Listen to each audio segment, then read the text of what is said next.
Hey guys, welcome back to Skin Anarchy. Today's episode, we're going to be really focusing on devices and understanding the context of using devices when it comes to your skin health, understanding their potential. There's an entire side, I feel, of like skincare and aesthetics it really merges with at-home devices, and we don't really get to hear about it or learn about that space. So without further ado, please welcome David Suzuki, who's the founder and CEO of Bio-Therapeutics. Welcome, David. So excited to host you. Well, thank you. We're excited to be here with you. Yeah, I'm excited to dive in because I know that, like I just said, the space is very, very difficult to understand. I think also for like not only consumers but professionals also in terms of how to incorporate devices into your practice, like what we're teaching. And so I would love to dive into that, but I really want to start with you and like where did biotherapeutics begin? Kind of like walk us down memory lane, if you don't mind.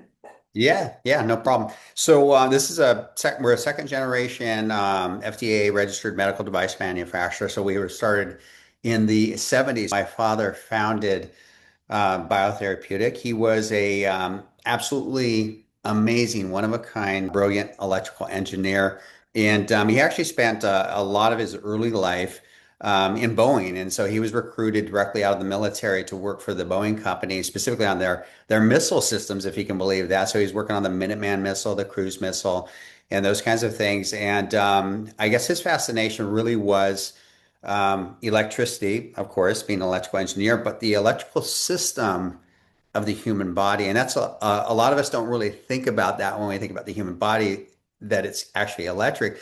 But everything that we do and every function in the human body is powered by cellular energy, but the frequencies are what the commands are, so to speak, to all the appendages and the organs and everything else that basically happens in the human body. So he was really intrigued with that. And his goal, I guess, in short, was to be able to create a technology, to create protocols, to create services, treatments, both with medical and skincare, that could communicate to the electrical system of the human body to help upregulate what it's already masterfully designed to do. Wow, that's really, really cool. That's like music to my ears. Like you're probably talking to like, one of the biggest geeks that believes in that and understands that. Honestly, I could not agree more with everything you just said. I would love to dive into that because you know what's crazy? No one even talks about like even receptor potentials and stuff. Like no one Yeah, goes into the biophysics of any of it. And right. it's a crazy cool world. It's a crazy cool science, category. So that's very exciting. Yeah. What was the first device that he came up with or that really, kind of sparked the company? It's kind of funny that you say that. Back in the day in the 70s, my father was so far ahead of his time, and he was so dialed into age management, but wellness and also medical services, treatments, ailments, and he wanted his real goal was to try to address them in a more natural, organic way that worked in harmony with the human body versus, let's say, a pharmaceutical versus a surgery versus something that was just foreign or damaging to the human body, which most things that we take in these industries, specifically with medical applications, usually you're cutting or you're damaging to hopefully get a better result afterwards. And so he wanted to create something that just absolutely completely harmonized with the human body. And as a result, he came up with what we call now frequency specific microcurrent that focuses. If there's one thing it focuses on, it does a ton of things, but one thing it focuses on is the stimulation of the mitochondria. And so we've come up with frequencies in a way to basically be able to permeate the cell membrane and energize, so to speak, plug in that mitochondria. And the mitochondria, as you likely know, is really where the epicenter is for all of our cellular energy in the form of ATP. So Mhm. that's really what our goal was from the beginning. And so his first technology was microcurrent. It's still what we focus and it's our specialty even today, this many years, more than 50 years later. But his original focus really was more for sports injury. He was a football player all through his youth and all the way through college at the University of Washington. And he had a lot of little tweaks and knee things, back things, and all these other sorts of things. And he was opposed to surgery, wasn't really a huge fan of westernized medicine, probably because of our Japanese background a little bit, you know. And He also just felt like there had to be a better way to be able to approach this. And so what his goal was to create something that could increase cellular energy, which is where all the healing potential comes from, decrease inflammation, which we hit that one out of the park as well. And if we could achieve those two things just by themselves, then the body is already designed to do its thing. Yeah, no, I that exactly. And you know what's really neat about this? You brought up, I'll share an example with you. Equestrian data is so strong in this space, and I don't Yeah. know why we don't tap into that more because when it comes to like, for example, healing tendons and stuff, they have Yes. crazy good data in horses where it's Yeah. like full recovery. Like it's like not even, you know what I mean? And there's like no scarring. And the interesting Yeah. part is that little bit of electricity, like really honing in on that and Yeah. the application for, whatever period of time, even with like simple ingredients that are just like regenerative ingredients, has shown great, like just amazing, amazing data. So that's very exciting what you're saying, Yeah. Yeah. Yeah. Humans are completely obviously electrical and very reactive to the right frequencies. But it is interesting that you say that because large animals, all animals, but large animals, specifically horses and also dogs, are very, very reactive to the appropriate frequencies. Then the healing capabilities are amazing. It's Absolutely amazing. endless, endless. And Yeah. it's interesting. So, with microcurrent, I have so many questions because I know microcurrent technology, I mean, it's endless potential, right? If you've been using microcurrent, I have for many, many years, you know what it does for your skin in the long run. And this really bothers me because so many consumers are so skeptical these days, but it's like, guys, like genuinely these devices, like if you use them for prolonged periods of time, you train your entire like anatomical framework. And so I want you to speak a little bit about this in terms of like how this really fits in, right? Because right now you were speaking to this earlier where we live in a world where surgeries and immediate dermatology procedures, clinic procedures are the go-to. Yeah. But now regenerative aesthetics is emerging, and it's Yeah. really coming in robustly. I would love Yeah. for you to speak on that topic as it pertains to this because I think there's so much value here for physicians also, anyone tuning in that's practicing. Yeah, for sure. Yeah. That's a huge subject. So I'll just dive right in and then Yeah. we can go from there. But yeah, so one of the things that I think first of all that's important for us to understand just as people is the aging process itself, because I think we all have a different perception and I think there's a lot of different views and opinions on it. But if you look at biology and if you look at the science and if you look at the core of what creates the aging process, it's typically the lack of mitochondria activity. There's a lot of other components, your habits, your genetics, your exposure to different sorts of things. All those things obviously are contributing factors to how we age and how we travel through life. But at the core of everything, it really has more to do with the mitochondria and how much energy we're able to put forth to be able to repair and regenerate, Mhm. hopefully in real time.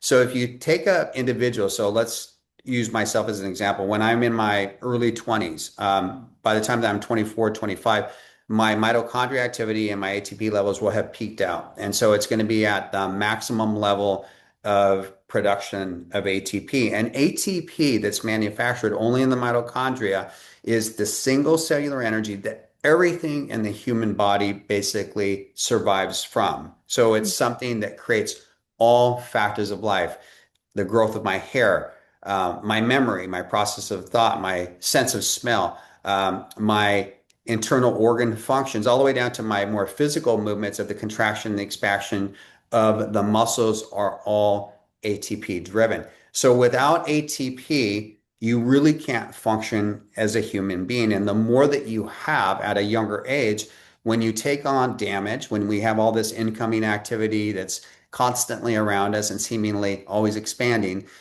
we need to be able to mitigate this incoming and we need to mitigate the damage and then repair or maintenance and fix, regenerate all that damage. Now, when we're younger, we can do it in real time, and that's why we just get better and stronger and more resilient and whatnot. But then we get to an age, probably mid 20s, late 20s, and you start to see the plateau and it starts to go the other direction. And so as we get to the age of, let's say, 60, so I'm close to 60 right now, I'm 59. And so by the time that I'm this age now, my mitochondria is producing only a fraction, less than half of what I was producing when I was 20 years old, 20, 24 years old. So when you think about that, what I really have when I look in the mirror is age. Maybe that might be the word that we use for it, but really what it is, it's a collection of damage that I no longer have enough cellular energy to repair in real time. And as a result, it aggregates and that creates what we know as age. It's the same reason why we don't think as clear as we get older. Our memory is not quite as strong. Our workouts are good, but we don't see that instant tone that we did when we were in our 20s. And when we are wounded or injured or whatnot, the healing process slows down massively. And it's all relative to ATP. That is the sole source of that entire process. So once we know that ATP is so crucial, it's responsible when we think about skincare and the way that we look, it's responsible for our collagen production, our fat reproduction in the skin, the glycosaminoglycans. So that's all going to be the fullness and the filler, so to speak, of that. The elasticity is completely ATP driven. Blood circulation with higher numbers of blood vessels and larger sizes of blood vessels, it's all completely ATP driven. And so when we think about that, if we could have a really big available amount, a really big available supply of ATP at this age, at 59, what would my body do with it? And how would my body benefit from that? Well, it probably won't bring me back to 24, unfortunately, but what it can do is it can all of a sudden give fuel to a system that is really, really deprived of fuel. And as a result, I can really work a lot more rapidly in repairing, rejuvenating, clearing, creating more collagen production, more elastin production, all those different things that lead us to having better and younger looking skin. Yeah, absolutely. And I completely am there with you because there's so many layers to this conversation also because like people talk so much about like, well, what do your cells have, right? Like what's inside of each cell that's really powering it. But Right, my question also becomes what's happening between cells and how are they transferring energy between each other? And if they're not doing that correctly, then you will have pools and areas of cells, right, that are not right, functioning and then you get into topics like senescence. You get into topics that are, more about this idea of like reactivating an entire like microenvironment, right? And right. and so that's a conversation I think that excites me even more because it's like that's the literal transfer of energy. That's the movement of it and like Absolutely. understanding the biophysics of that movement. And so when I look at things like microcurrent, I think there's so much potential because you're initially like it's almost like when you're like booting up your car, like if it dies, you're booting that battery up. It's not a permanent, like you're not doing it all the time, but you're doing it enough to where you kind of tell that system to say, start transferring energy. And Yeah, and if you look at the nervous system, for example, you had brought this up, like, cognitive improvements that we've seen that are tied to like, electrical currents, axons and the way energy travels across, right? It's traveling because of like certain areas having the capacity to push it forward.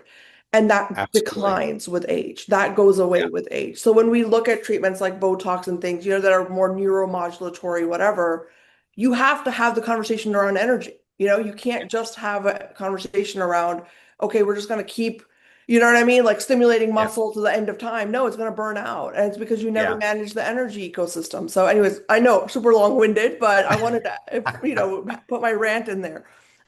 So, That's in great. that, with all that said, I'd love for your take on longevity because I know longevity is a major, major conversation right now in skin. Yeah, How do you think we should be approaching longevity from this energy standpoint, from understanding that, for our skin yeah. specifically? Yeah. I think that I'm all about longevity in every facet of the human body, not just the face and the skin and whatnot.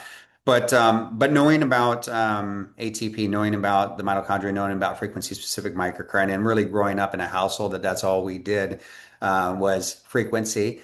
We know that longevity has a lot to do with basically keeping the whole human body healthy, not just necessarily the face, but the whole human body healthy. And that means that microcurrent is fantastic again for that whole human body. For our aging process, though, and for what we're looking at in the mirror, face, neck, and those kinds of things, I would say that using really amazing frequency specific microcurrent must be just part of your lifestyle. It's like eating a good organic meal. It's like using a really good project or product brand regimen on a daily basis. It's like a good workout. Electricity or frequency specific microcurrent should just be part of that core fabric of your, your practice and your daily routine.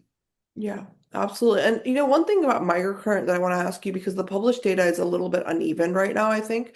I think there's a lot of areas that we can improve on and obviously add to, right? I'd love Yeah. to understand, just get your take on this because I know that we can become very, very hypercritical sometimes as consumers, but it's like Yeah.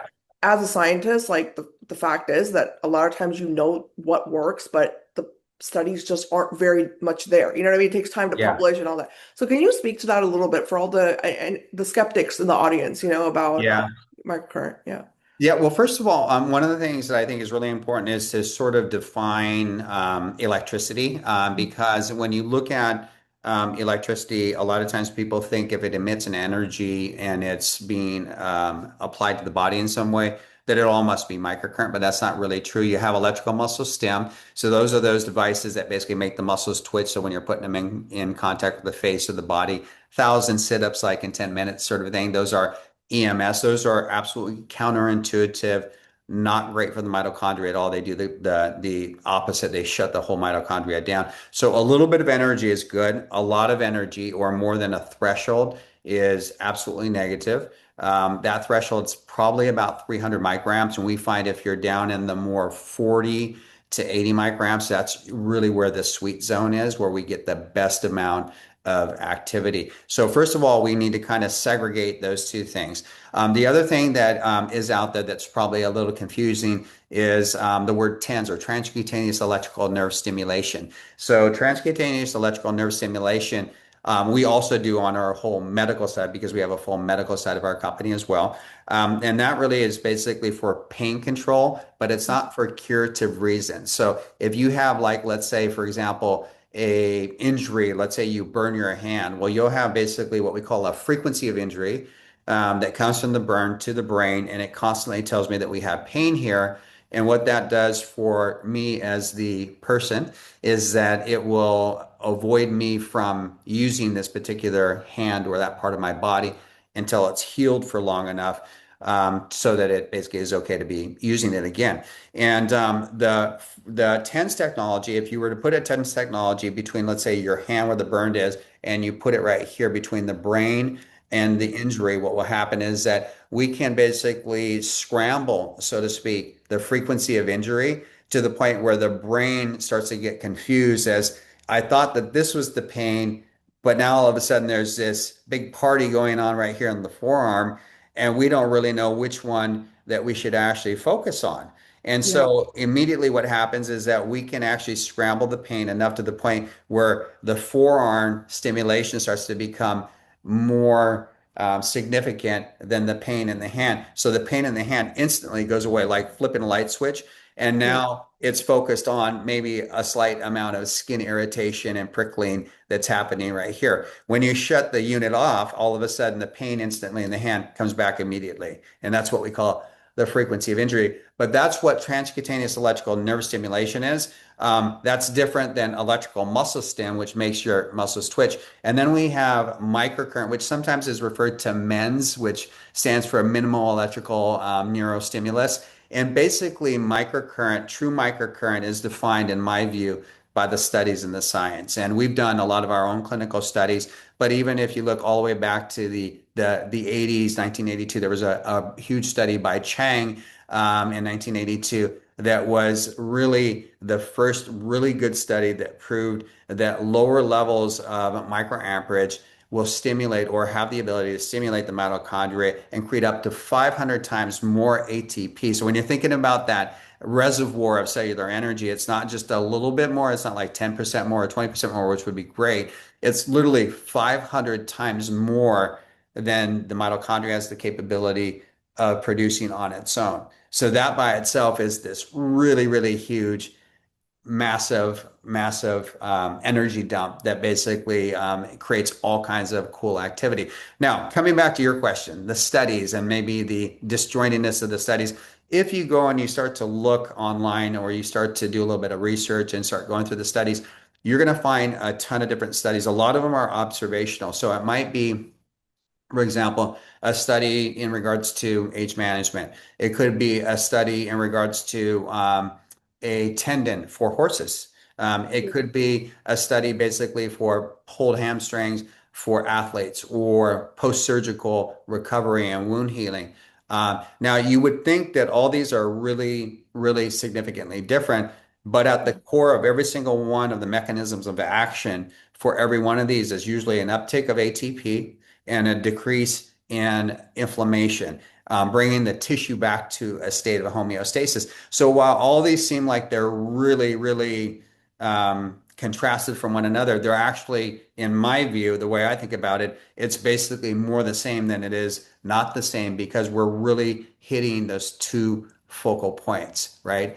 Um, Yeah.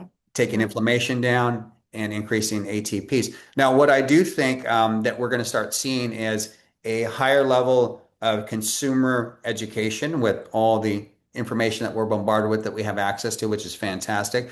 Mhm. Shows like this to help better educate people as to why it might be different than what you could be purchasing, let's say, at a Bartell's or something like that, which are more TENS or electrical muscle stim, and why the lower energy is that key energy. And I think that that's just going to be a process of continuing to educate and then also getting more dialed in clinical studies that are really hyper focused towards the more consistent, I guess, intended for uses and things like that. Now, one of the things that I think is really interesting about microcurrent and the clinical studies when it comes to skincare or rejuvenation. So we've done our own clinical studies at the University of Washington, and we were able to establish, and we were doing two studies.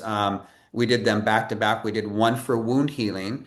Mhm. And so that was purely for medical to see basically how much more rapid would a wound heal if it were treated with our frequencies with microcurrent. And we found that the healing process sped up by nearly 4 times. So it was about 4 times quicker than it was if it wasn't treated with our frequencies. So that's a fourfold increase. So that's really, really huge when you think about it.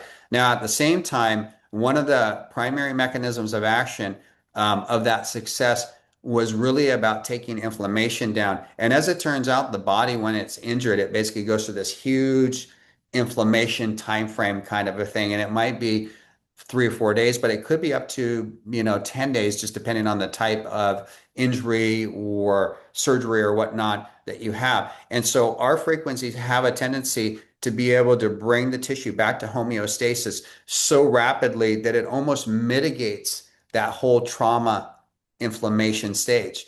And when you Wow. do that, the healing can start right away. And if you have this huge dump of adenosine triphosphate of cellular energy, all of a sudden you have no inflammation, you have a whole bunch of energy, and the body just kind of kicks into gear and does its thing. So it's a really, really amazing thing when you think about it from, like, let's say, that healing standpoint. Now, from a age management or a longevity standpoint, how do those also, can we just take that and apply that to the skin? Well, one thing we know for sure is that the aging of skin, the aging of the human body is really, really directly impacted by chronic inflammation. And that's what you hear in every study, in anybody who knows anything about health, wellness, and longevity. Inflammation is one of our biggest dangers for the process of aging, right? The second Yeah. thing that we do know is we also know that essentially our ATP starts to taper down and we start bringing on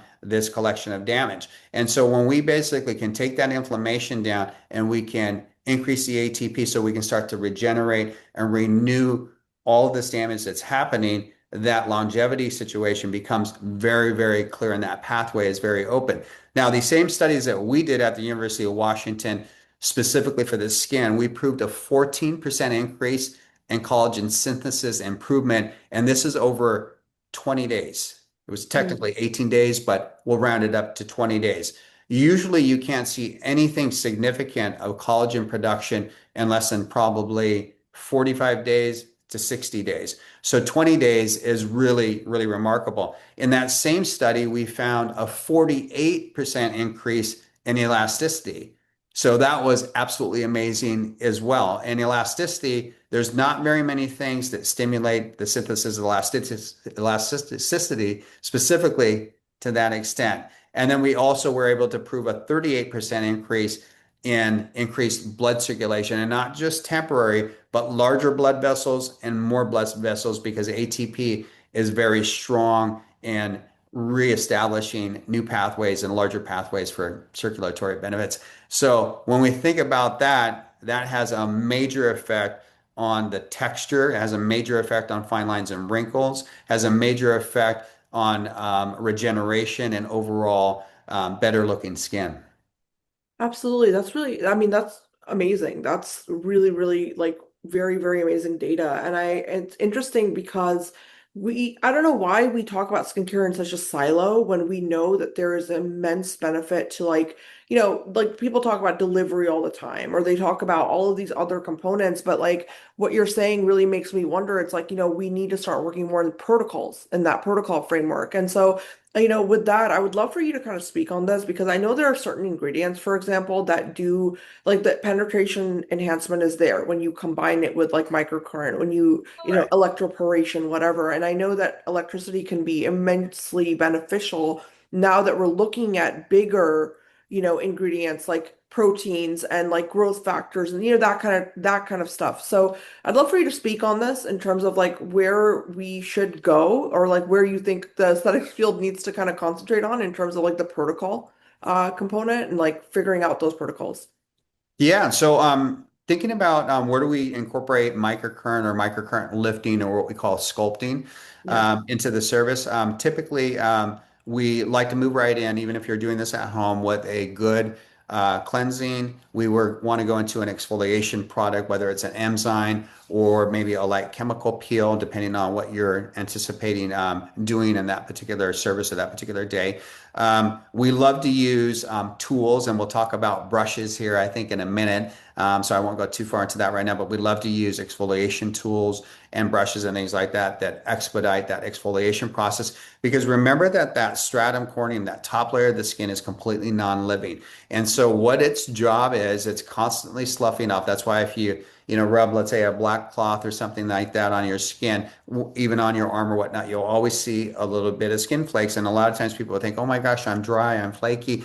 It's natural. We're constantly peeling that layer off and losing that layer because it's non-living and it's constantly detaching. So our exfoliation process is to make sure that we can expedite that detachment, because that layer of non-living skin protects us from the sun to a certain degree, so it deflects light. That's why if you're ever going to do LED, you want to make sure to do a really good exfoliation, because you're going to get a lot better energy into the skin. It's also non-living, so it's non-conductive, so it's not good for microcurrent for conductivity purposes. And when it comes to products that you were just talking about, it's not good for that, because probably 70-80% of the products that you put on topically will get caught up in the stratum corneum and they'll never even make it to the living tissue. So if we do a really great exfoliation, that would be our next step. After that, then I'm going to go in and we'll talk about this in a minute. This is our BT sculpt. We would go in and we would do all of our lifting movements. And then after we're done with our lifting movements, then we would apply either our ampules, our serums, and our creams, typically in that order. Smallest molecule first, most concentrated, into the largest molecule, which is typically going to be the cream. We use specific frequencies with that, always water-based products. And what it does do is that, in conjunction with having a really good exfoliated skin so that we have a clear pathway into the skin, then your electricity is also going to help to basically work as a courier. so to speak, or a delivery mechanism to help basically get a much better absorption into the skin, maybe 50, 60 times, 50 to 60% more absorption in the skin than if you were just to topically apply. Wow. Yeah, that's exactly what I wanted to learn about because I mean, we never talk about that efficacy level. You know what I mean? That jump Yeah. in true efficacy when it comes to skincare. And it's like, I don't know why. We've never been concentrating on that as an industry. I mean, I would love for you to speak on these like new and emerging therapeutics though. Like I know like for example, exosomes, like topical exosomes are a big buzz right now. We don't have to Yeah. discuss that specifically. I know there's a lot of question marks in exosomes. Yeah. But in general, right? Like it's the idea of like the more and more we come up with ingredients that are biomimetic, what does Yeah. that mean in terms of trying to utilize energy more and more? Because, I mean, realistically, in the human body, physiologically, proteins and Yeah. everything that's working around those proteins, that environment, is electrically dictated, And so even Yeah. like protein-protein interactions and like, the way they fold and like all of the interactions with water, like that all has to do with like actual energetics. And so let's like kind of, I'd love to dive into that component of it, in Yeah. terms of how you guys are approach that, from your standpoint. Yeah, well, one of the things with products is that I think that with general skincare products, they've come so far with the science that we have these days, all the new clinical evidence and things like that. One thing that I would say, though, in regards to skincare, is that again, most of this is formulated. I won't say that the formulations aren't good. A lot of great stuff out there, but I Yeah. would say that. Generally speaking, there's two things. One is that regardless of how good the formulation is, if you can't get it in, you're on the outside. And so the Yeah. results are going to be probably insignificant. So that would be one. So I think basically making sure that you're prepared, meaning exfoliated, and then you have something to help enhance the absorption as like microcurrent. I think those are definitely a must do. Otherwise, I think you're kind of wasting your money on some of these great formulations. The second thing that I would say about formulations out there, and as far as formulating skincare products, we do that as well as, we're a skincare manufacturer as well as a medical device manufacturer. But I think that what I typically see in formulations is these very, very, very small percentages of some of these key peptides and those kinds of things. And that's fine. I mean, everybody kind of has their own focus and whatnot. But I will tell you, my focus is I always say this to everybody that will listen is that I really design our technology, our products, our protocols, everything that I'm involved in with our company. I'm literally making this and I'm in search of this for myself.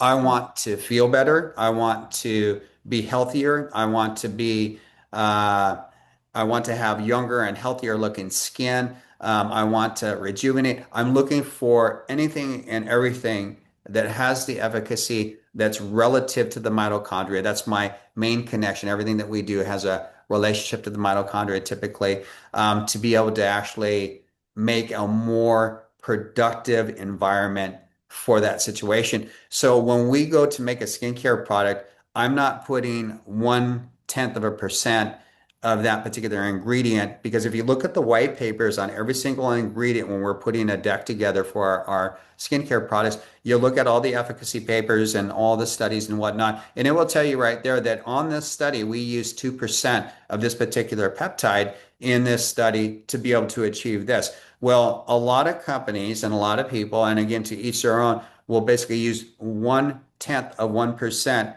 of that Mm. product and they will market that we have this peptide in here and this peptide's been proven to do one, two, and three. That's not a false statement. That is a true statement. They just left out the fact that it was a 2% introduction of that particular key ingredient, not a 1/10 of 1% kind of a thing. Well, for us, I don't really look at the monetary aspect of it as most of these other organizations do. I probably should. But I don't because I want this for myself. And I feel like if you can't get a result and if you're not going to follow that study, then why would you even put it in your product? I want to max everything out to the highest extent so that everything that we bring to market, everything that we use on ourselves is going to make the biggest impact possible. And we pick every single one of the ingredients based upon those things and we mix our products for that. I love that. And it's an interesting conversation because it really opens the door to understanding that like there's very much a need for skincare to understand like what's going to actually work and then how can you pair it to really improve efficacy. So like the whole Yeah, 2% peptide, concentration thing, I just, as a consumer, I'll tell you, yeah, like I know that's not in these products at the end of the day. I know that's not what they're dealing with, like the actual percentage that they're doing their studies on. But here's the thing, if you learn how to deliver your actives better, right, or your mimetic ingredients better, then you can still formulate in that. But you have to be open-minded enough to, as a skincare brand, say by itself, topically applying this is not going to get you here. yeah, Like I feel absolutely. like that conversation in this industry is so needed because everyone is trying to be the superhero by themselves. And it's like, Yeah, you need to learn, like you need to learn to work together. And so that's where I feel like what you guys have created is immensely beneficial to not only consumers, but it's really beneficial for brands to then start looking towards companies like this and saying, yeah, how can I pair my topical, with this device and really get that efficacy? And then, I don't know, it's just an interesting conversation. So I figure, yeah. let's bring it up. What do you think like going forward, like we should concentrate on in terms of like really understanding like what's optimal for pairing with devices? So for example, just to get us started, like LED is a big topic, right? Like everybody Yeah, talks about LED masks yeah. and red light therapy, all of that. But a big question becomes, well, what can you really pair with LED treatment? So if I'm doing the Mhm. mask, what can I put on my face from the skincare side, or can I use microcurrent after an LED, that kind of thing. Yeah, So yeah. absolutely. So I would say, first of all, I'm a huge fan of, let me just digress there for a second. I want to say that microcurrent is one spoke in the wheel of wellness and rejuvenation and better and younger looking skin. And it's really a full team effort Mhm. in that way. I would say that there's nothing that comes close to our frequencies, not even close when it comes to mitochondria stimulation. And that is at the epicenter of wellness and younger and better looking skin. So I definitely think that frequency specific microcurrent should and must be that leader because of its strength and its efficacy in that way. However, other technologies, whether it's LED, fantastic. I love LED. We do some LED as well. We've worked with LED technology probably for 15 or 20 years. So I like that, whether it's the 460 nanometers for the blue or whether it's the 590 nanometers for the yellow or the 640 for the red. I love all of those. I have one in my service room at my house. So I truly believe in that. I love oxygen infusion. We also do oxygen infusion. As you know, the Krebs cycle and the entire mitochondria activity is an aerobic process. So when we talk about how do we create more mitochondria harmonization, well, we also need good purified oxygen available for the mitochondria to be able to actually produce at a higher level. So oxygen infusion is really fantastic. And that's when we take, let's say, the ambient air. It's probably, 18%, maybe 18% oxygen and probably 80%, if not more, nitrogen. We separate the oxygen and the nitrogen. So we basically have sieves that we basically filter out the nitrogen and we keep the purified oxygen and we come up with almost 100%. It's about 94% pure oxygen. And if you start to spray that onto the surface of the skin, for example, skin gets super happy, really excited, and all of a sudden your mitochondria are chirping like little birds, and it refines the pore size, and it really basically aids to then using microcurrent right over the top of it because now we have that other vital component right there. When you were talking about ingredients, and the ingredient science. Everything that we do typically with ingredients is also associated with the mitochondria. So we use a ton of cellular respirators. So if we have an ingredient, for example, that helps the cellular respiration of the skin, again, we're bringing more oxygen into the skin, which is a super positive thing because we want to basically give more oxygen to the mitochondria. We even use forms of live ATP in our products. And so there basically is the ability now to either have ATP supplements. You can actually take them orally. You can also basically find a lot of products as like ours where we actually have ATP in the products themselves. They can be utilized in a similar fashion as your own natural ATP. So it's very cool in that way. But yeah, I think that mixing different technologies, I think it's a great thing. I love the idea of layering technology. For at-home use, one of my favorite routines is using basically our microsonic cleansing brushes, which are amazing. We also have an ultrasonic spatula that we call the BT Microfusion. That's amazing for super thorough exfoliation. And then, of course, our BT Scope, which is our at-home microcurrent technology to basically scoop and lift the muscles and get all that specific frequency in there. So a person at home can pick up some of these tools, look for the best quality tools that are manufactured by hopefully by a U.S. company. I think are the best. That's my opinion anyway. And where that has a robust amount of education and history behind them and efficacy, and you can put together a pretty good regimen that you can really help take your skincare to the next level. You know what I always say is this is that as a skin therapist, because not only am I, my background is engineering, obviously, but also as a skin therapist, is that I can say that I have magic hands and that I can do amazing things to your skin, but I can only do so much if I see you maybe once every 4 weeks or maybe once every 6 weeks, right? So it's kind of like going to see that miracle doctor. He or she might be great, but really the work is on you, right? And the work Yeah. is what we do every minute of every day. And so we really not only basically have to go into that professional to get that mentorship, that education, to get those professional services, but also get that direction of how do we now service that skin at home? Because we need to work out, every day of the week to make sure that we're making the progress that we need to. Absolutely. No, I think that's like the biggest thing with anything that has to do with like aesthetic at home, anything. It's like you have to find a way that's going to be, you're using products that have maximum efficacy designed into what they are, and I really, really personally speaking, like I am starting to advocate as much as I can for that because people are buying a lot of stuff at this point. We're all buying a lot of stuff. We're all selling, we're all like spending crazy amounts of money on products that might be really, really great formulas. And the theory Yeah. is there, like biologically it makes sense. But again, like the delivery isn't viable, or like we're stuck at some sort of a gate because we haven't discussed things like, what does light actually do in terms of pushing in like vesicles, or like, what's the difference between yellow light, blue light, red light, in terms of like other components and like how they interact. So I just feel like this conversation is so broad and it needs to get even broader, in terms of like understanding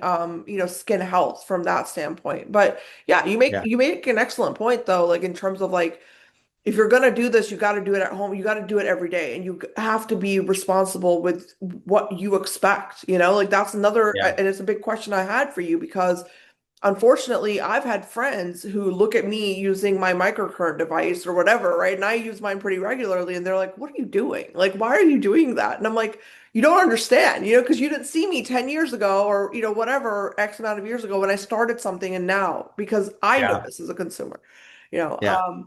But I would love to actually discuss further in terms of like I know there are certain things people have questions about. Like for example, Botox is a big one Yeah. that comes up. They're like, Mhm. if I get regular, even baby Botox, can I use Mhm. like something like a microcurrent device? What Mhm. are your thoughts around that in terms of like pairing this with like other aesthetic treatments and like, Yeah. yeah, I, I whatever. think that microcurrent pairs beautifully with just about everything. I think it's more at that core basis. So make sure before you start getting a lot of other things that go above and beyond that to max out your potential with microcurrent and some of your other more non-invasive sorts of things. A lot of things that you see in the marketplace, whether it's let's say radio frequency or whether it's other things like microneedling, and we do a lot of those things as well as a medical device manufacturer. But just kind of keep in mind that most things that essentially are sort of in the consumer facing eye are usually more damaging first. So it's a controlled form of damage. And then you Mhm. go through your trauma, your regeneration, and then finally your renewal, hoping for that better result. When microcurrent basically is serviced on the skin, you're really just upregulating in a natural way what the body already does. You're just giving it more. So there's no damage. So you cut that whole thing out and you're really building up its organic base with microcurrent. But going into things like, can you layer it with injectables? Yes, absolutely 100%. You just want to make sure that whoever your injector is, that they're aware that you're doing microcurrent, and then they'll probably advise that you actually stay away from it for maybe 3 weeks or 4 weeks or whatnot. If you Mm. have fillers, that's going to be a little bit different. They might have a little bit more time that they want you to stay away from that. Make sure that you do all your lifting first because you want those muscles in the right spot to make sure that if you do a little bit of filler, that you're going to basically have that located strategically.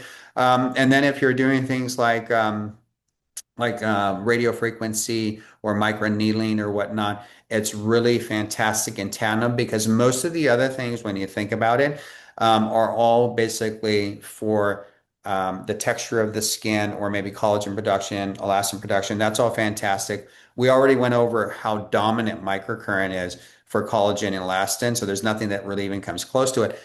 But my point is that there's nothing else that does the sculpture of the face. And that's where microcurrent comes in. So when we talk about the tissue and the mitochondria and whatnot, yes, we're growing more collagen, we're growing more elastin, creating blood circulation. So we're improving the overall color of the skin, refining the pores, all those things. And that's going to give us a better look. But what about the actual sculpture of the face and the lack of tonicity, let's say, in the muscles as we get older? So as we get older and these muscles start to elongate, they just start to lose their shape just a little bit. What we're going to do is we're going to come back in and we're going to physically move the muscles into a shorter position.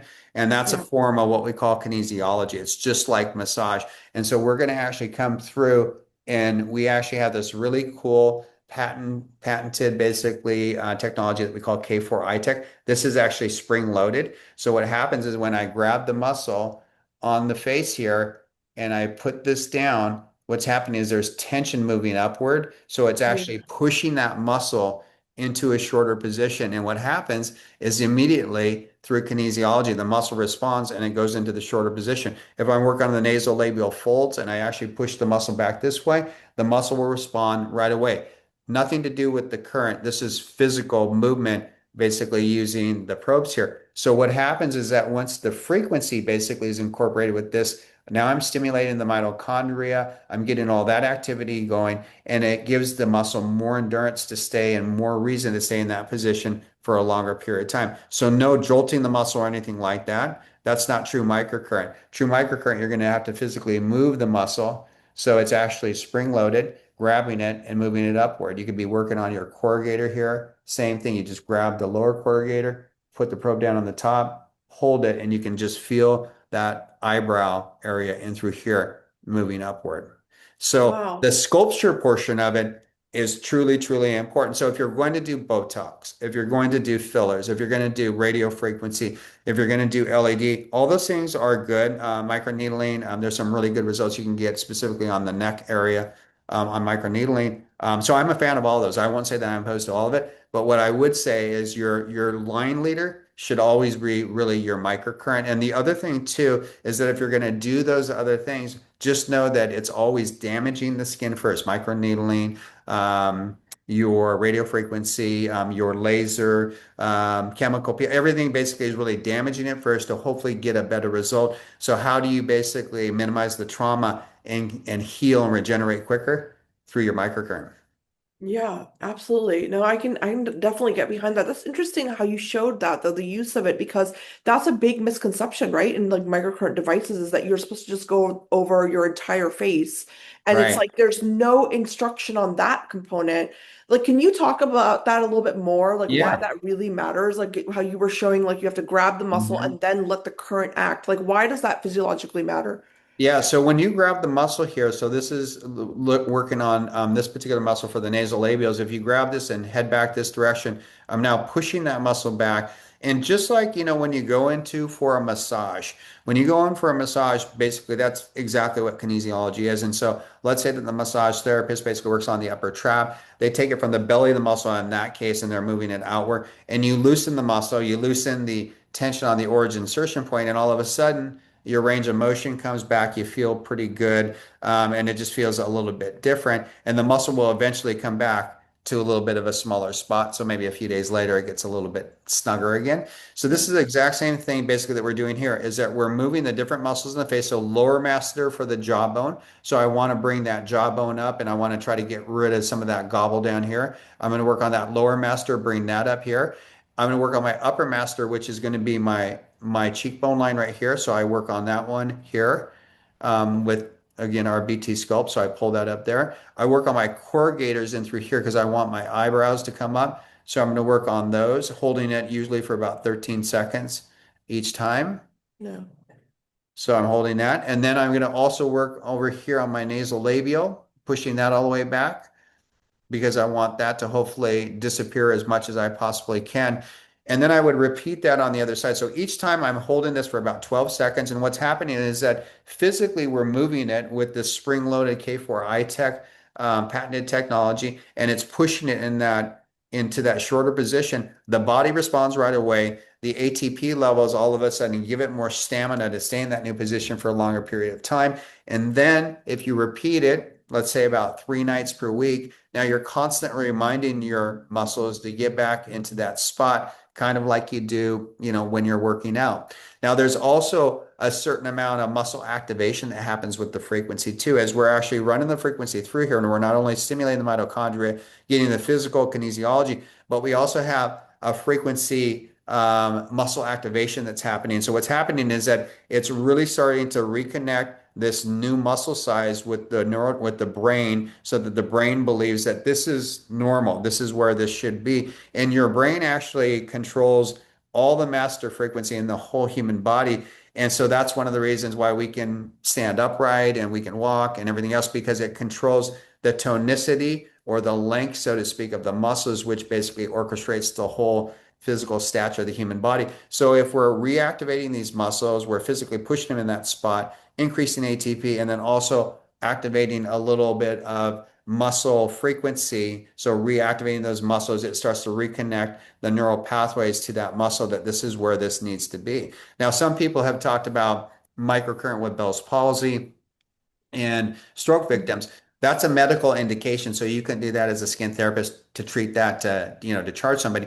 But we have heard and seen so many anecdotal stories and responses and observations where people have used it on stroke victims because what it does is it starts to reconnect the neural pathways from an electrical standpoint. And so those muscles basically start to reconnect and they have an idea now of where they need to be. When there's no electrical pathways that are connected, it's a full droop, right? So it's almost like a full paralysis. So if you can reconnect those, now all of a sudden that muscle can start to act at least a little bit more similar to how it did before. Some people have complete recovery. Yeah, that's really, really fascinating. And thank you so much for explaining that. Yeah. That's the kind of like information I really wanted to get because, I have ptosis. So for me, I've used microcurrent for mitosis for a long, like my entire, adult life. And no one believes me when I say I'm like literally if you look at me right after I get microcurrent and I do it, it's like I don't Mhm. have it at all. And it's Yeah. been working for me. And so the conversation also comes up about like muscle fatigue. People say that a Yeah. lot. It's like, eventually you're going to fatigue your muscles out and it's not going to work anymore. And it's like, Mhm. that's a topic. I mean, can you talk to us about that as well in terms of, is that true? Is that myth? Like, what is the science with that? Yeah, so there's two things that say about that is one is that if you're using these higher levels like of electrical muscle stim where it's making them twitch, you will totally fatigue the muscle and you'll kill off the mitochondria activity and you'll kill and evaporate, essentially dissipate all the ATP that's in those localized areas. So higher levels of current are absolutely terrible. But if we're constantly doing good frequency, lower levels using something like this BT sculpt, Mhm. and then what's happening is that we're just constantly pumping up the ATP levels, the mitochondria at natural levels that are similar to basically what the body already functions off of. So it's basically like you're part of the family here. So we're just basically good fuel, so to speak. It's like good organic food, right? That Yeah. we're kind of giving to the human body there. And we won't fatigue the muscles. You can't really overdo it with microcurrent, but you can basically really regenerate them and make them healthy. Now, here's something that will probably blow your mind a little bit off of skincare, but we have some equipment that we're developing right now that's basically for full body regeneration. And why is that important? Because as we start thinking, we start to really dive deep into the weeds in regards to, the mitochondria. It's again, not just in the face, it's all over the human body. So we grew up in a household where frequency was everything that we talked about, that we used, and we did it continuously to prepare for sporting events, to recover from sporting events, and to basically heal from injuries, from surgeries, and everything else. And so one of the things that we're really after that's really, really, I think people are aware of right now is basically just that recovery. So we're constantly looking at how much sleep we're getting. We're constantly looking at how much rest we're getting. We're constantly looking at how many steps that we're taking and things like that. And why that's really important for people who are really into wellness and into athletics, or just, weekend warriors and things like that, is because injury basically massively multiplies when you become weaker and if you are tired and you're not fully recovered. So Yeah. what we're really doing is focusing in on technology, for, let's say, weekend warriors, runners, baseball players, golfers, whatever sport that you're into. For example, I've just basically been really into running. And so I just did a marathon about 3 weeks ago, and I ran the full 26 mile marathon. And what I did before the marathon is we do basically a full body electrical charge, with our microcurrent frequencies to massively ramp up the ATP levels, to really prime the body so it can perform in its best capacity. Run the marathon. Immediately after the marathon, I basically come back to my home and the whole human body. And Mm. so what that does is that another 20, 25 minutes of frequency. The next day I feel fantastic. I'm already basically feeling good. 2 days after that, I ran another 15 miles, just to prove the point that my body basically had, for the most part, recovered, not fully, but enough that I could actually do easily another half a marathon in 2 days. And I'm almost 60 years old. So being able to actually recover that quickly is absolutely amazing. So it's not just for the face, the entire human body basically benefits, from the frequencies of microcurrent. That's interesting. And I do have a question though, because I've had this question. I know I've seen a Yeah, lot of people talk about, like the body's like the whole energetic, biohacking side of this whole thing. I don't like the word yeah, biohacking, but my biggest question though is about cardiovascular health and yeah, the heart's rhythm, and yeah, not messing with things like that. That's a major, mhm, major question. yeah, I don't know where the data is on all of that. And I'd love, I mean, yeah. do you know what we've seen or we've looked at already in that space? Or I mean, what is it? Yeah, I can tell you. So because we're a medical device manufacturer, and we do skincare products, skincare technology, but full medical device range as well.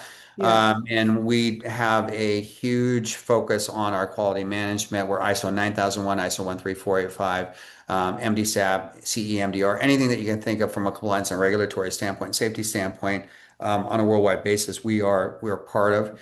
And I would say that, when it comes to electrical stimulation on the lower side, meaning more microcurrent, frequency specific microcurrent, I've really seen nothing that is of any significant concerns for myself. So it doesn't worry me or bother me whatsoever. However, contraindications on a federal level, that are required basically for anything that emits electrical current are typically pacemaker, on any sort of heart issues, Yeah. thrombosis, phlebitis, currently under a medical practitioner's care. So it's always best to check if you have some sort of a heart condition or whatnot. It's best to check with your medical professional to see, is it okay? Do you feel like it's okay if I can use microcurrent, in that sort of a way? Now, when we're using it on the face, it stays localized between these probes right here. So it's going nowhere else in the human body. It's still technically a contraindication because you have to put that as a contraindication because you're federally mandated, but it never leaves this area. So it's only going to be basically in the tissue right here. It's never going to go past the heart or anything like that, right? Hmm. If you're using other things like, let's say, electrical muscle stim, that's going to be a much higher level. So that could have a little bit more of a concern with the heart because, again, everything is an electrical system, and the heart's basically one muscle, that's electrically basically expanding, and contracting in that way. But yeah, I've not really, I think microcurrent's one of the least concerning. And that's the great thing about it. That's why they use it on, we were talking about horses. We're talking about Olympic athletes. There's really not any NFL, NHL, MLB team, college teams that don't have our frequency specific type of microcurrent because it is so effective and there's no downside of it. There's really Yeah. nothing bad that happens to it, from it kind of thing. It's only good.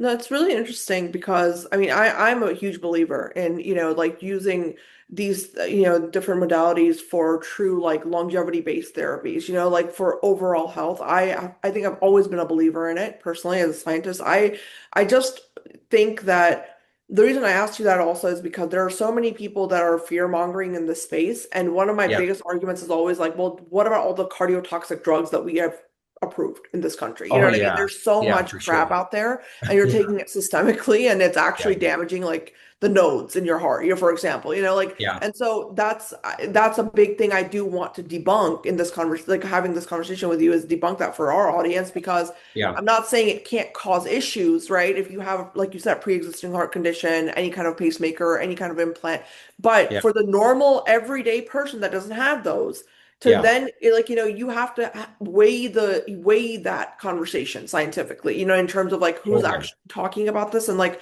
and what you said is so important about the localization of these currents when you're utilizing them in the muscles. So it's like, if you're using it on your legs, that Yeah. stimulation is localized. It's a very like almost precision therapy approach rather than Right. I think a lot of people kind of assume, right? Which is like, oh my Yeah. God, like my body is being electrified or something, Yeah. whatever. So I think it's a really, really important conversation to have, because Yeah. I would love to see us go in this direction because there is like endless, therapeutic potential when you understand energy, And Yeah. one what big question I have for you, is there currently a map that talks about the frequencies that are optimal for certain muscle groups? Like for example, like I know in the neck area, they're much thinner, the muscles are much thinner, Yeah. talking about that kind of, is that conversation happening from what you see right now Oh or yeah, yeah. yeah, And so, again, our focus is more mitochondria and inflammation, but yeah. frequency specific microcurrent, if you look that up, frequency specific microcurrent, there's a whole group of doctors who use our equipment that we designed that are doing some amazing things. And they're doing everything from upregulating, downregulating, melatonin, dopamine, serotonin, everything that you can think of. We're like our own little pharmaceutical factory right here inside our own body. And by being able to communicate to the body, there's some really, really amazing things. So there's a lot of good reading to do on that. And we're just scratching the surface. I mean, we've been doing this since the 70s, but I still feel like we're new. It's Yeah. like it's amazing how much we don't know. And at the last conference that I went to, the last frequency specific microcurrent conference that I went to with all the doctors and just listening to days and days of seminars and conversations and things like that. It's just absolutely amazes me at some of the things that are happening out there, and we're super honored to be part of it. As the manufacturer and supplier of that equipment. So I love it. Well, I mean, I'm so excited for everything you guys are doing and what you're going to do in the future. I'm just so thrilled to see someone focus on the space like that because anyone who is, a big science nerd, we all understand the benefits of truly understanding energetics and understanding how energy moves in our body. I mean, that's really what we are, we're like really absolutely. like balloons, water with a lot of energy moving through us, and so I'm very, very excited to see what you guys are doing. But thank you so much. This has been such an amazing conversation and very excited. If anybody listening wants to check out Biotherapeutic or like partner with them in a professional setting, you can scroll down. The information is in our show notes, but definitely reach out to us as well if you want to get more information about the brand. But thank you so much, David. This was really great. You're welcome. Enjoy the conversation. Thank you for having us.